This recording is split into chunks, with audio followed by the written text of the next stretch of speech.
হে everyone, তোমরা সবাই কেমন আছো? আশা করি সবাই খুব ভালো আছো আর আমিও খুব ভালো আছি। বঙ্গরান্নার প্রিয়াতে তোমাদের সকলকে অনেক অনেক স্বাগত আমার নতুন একটি ভিডিওর সঙ্গে। তো তোমরা দেখতেই পাচ্ছ এখানে রান্না তোড়জোড় চলছে আর কাকিমা রান্না করছে। আর সেদিন জানো তো প্রচণ্ড গরম পড়েছিল, এতটাই গরম সহ্য করা যাচ্ছিল না, তবুও রান্না তো করতে হবে। তো এখানে কাকিমা রান্না করছে, মাছগুলো ভেজে নিচ্ছে। আর এত রান্নার তোড়জোড় কিসের তোমাদেরকে সেটাও বলে দিই, এটা হলো আমার 9 মাসের স্বাদের রান্না হচ্ছে। তো 9 মাসের স্বাদ পূরণের জন্যই কাকিমা রান্নাগুলো করছে। আর বেশি কাউকে বলা হয়নি, কিছু আশেপাশের কিছু লোকজন আত্মীয় স্বজনদেরই বলা হয়েছে। তো সেই জন্য অল্পই রান্না কাকিমা করে নিচ্ছে।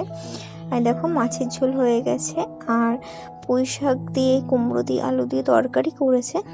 আর কিছুটা রান্না মা গ্যাসে করে নিচ্ছে, কারণ গরম পড়েছিল তো কাকিমা একা পারছিল না, খুব কষ্ট হচ্ছিল গরমে। তো মা এখানেও রান্না চাপিয়ে দিয়েছে। তো দেখো এখানে 9 রকম ভাজাও মা বানিয়ে ফেলেছে। আর কি কি মেনু হয়েছে সেটাও তোমাদেরকে বলে দিই। হয়েছে ভাত, 9 রকম ভাজা, মুড়িঘণ্ট, ডাল, মাছের ঝোল, আর পুঁই শাক চচ্চড়ি, আর পায়েস, চাটনি, পাঁপড় আর 9 রকম মিষ্টি। তো এটাই হয়েছিল আইটেম। আর দেখো আমাকে বসিয়ে দিয়েছে, এবার আশীর্বাদটা সেরে নেবে। আর হচ্ছে 3 জন 5 জন এও স্ত্রী লাগে, তো সেটাই নিয়মটা পালন করে নেবে। তো দেখো এখানে আমার মা, আমার শাশুড়ি মা এবং কাকিমা 3 জনাই আমাকে আশীর্বাদ করবে। তো তোমরা ভিডিওটা দেখতে থাকো।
আর তোমরা কেউ প্লিজ কিছু মনে করো না, আমার ক্যামেরা ধরে দেওয়ার মতো কেউই ছিল না, তো আমি একটা জায়গায় ফোনটা রেখে ভিডিওটা করেছি। তো তোমরা প্লিজ একটু অ্যাডজাস্ট করে নিও আর ভিডিওটা দেখতে থাকো।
তোমরা আমাকে সবাই আশীর্বাদ করো যাতে আমি আমার পুচকুটাকে ভালোভাবে সুস্থভাবে পৃথিবীর আলো দেখাতে পারি। তো প্লিজ তোমরা আমাকে সবাই একটু আশীর্বাদ করো। আর তোমাদের যদি ভিডিওটা একটু ভালো লেগে থাকে তো প্লিজ একটা লাইক করে দিও বা কমেন্ট করো। আর চ্যানেলটিকে সাবস্ক্রাইব করে দিও, পাশে থাকা বেল আইকনটিও প্রেস করে দিও যাতে আমি নতুন কোনো ভিডিও আপলোড করলে তোমাদের ফোনে নোটিফিকেশান চলে যায়। তো তোমরা সবাই ভালো থেকো, সুস্থ থেকো। আসছি নতুন একটি ভিডিও সঙ্গে নিয়ে।